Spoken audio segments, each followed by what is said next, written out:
6 दिसंबर भारत के लोकतंत्र का वो जख्म जिस पर हर चुनाव से पहले नमक छिड़कने की कोशिश की जाती है। 1992 में बाबरी मस्जिद शहीद की गई और 33 साल बाद 2025 में ठीक उसी तारीख को एक नई बाबरी मस्जिद की नींव रखी जाती है, लेकिन अयोध्या में नहीं बल्कि पश्चिम बंगाल के मुर्शिदाबाद में। ये इत्तेफाक है या फिर इलेक्शन कैलेंडर को देखकर तय की गई इबादत, हम जानने की कोशिश करेंगे। मेरा नाम है तलहा इमरोज खान और आप देख रहे हैं अनस्टॉपेबल कवरेज।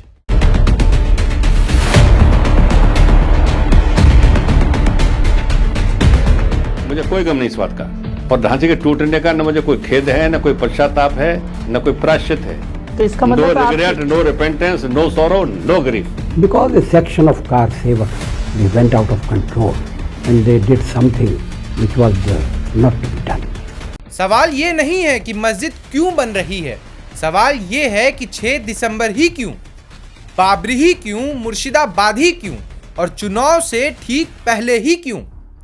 जब बाबरी मस्जिद के लिए अयोध्या में 5 एकड़ जमीन पहले से आवंटित है तो उससे करीब 900 किलोमीटर दूर मुर्शिदाबाद में, वो भी चुनाव से ठीक पहले, इसी नाम से मस्जिद बनाने की जरूरत क्यों पड़ी। ये सवाल इबादत पर नहीं, नियत और टाइमिंग पर है। इस मस्जिद के निर्माण के पीछे नाम आता है हुमायूं कबीर का, वही हुमायूं कबीर जो 2019 में बीजेपी के टिकट पर चुनाव लड़ चुके हैं, वही चुनाव जो भारत के सबसे ज्यादा सांप्रदायिक चुनाव में गिना जाता है। तब सैफरन से कोई परहेज नहीं था, तब सेक्युलरिज्म याद नहीं आया, तब बाबरी नाम का तो जुबान पे कोई दूर दूर तक निशान भी नहीं था।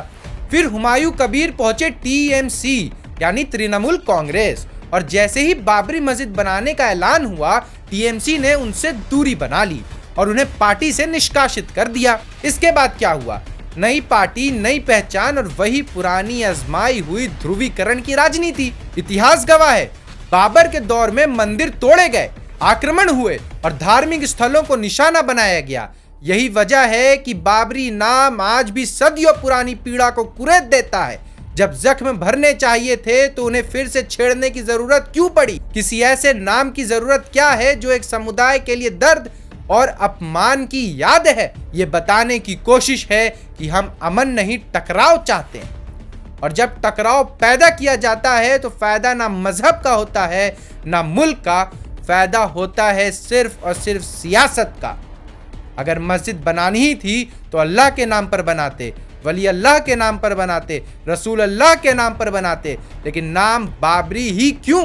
जब मुस्लिम जज्बात को एक दिशा में मोड़ा जाए और हिंदू वोट को एक साथ खड़ा किया जाए तो इसे इबादत नहीं, इलेक्शन इंजीनियरिंग कहते हैं। जब बंगाल गरीबी, बेरोजगारी और घुसपैठ जैसे गंभीर समस्याओं से जूझ रहा है तो बंगाल की आवाम को यह तय करना है कि क्या वो इस ध्रुवीकरण की राजनीति में उलझेंगे या फिर विकसित बंगाल की बात करेंगे।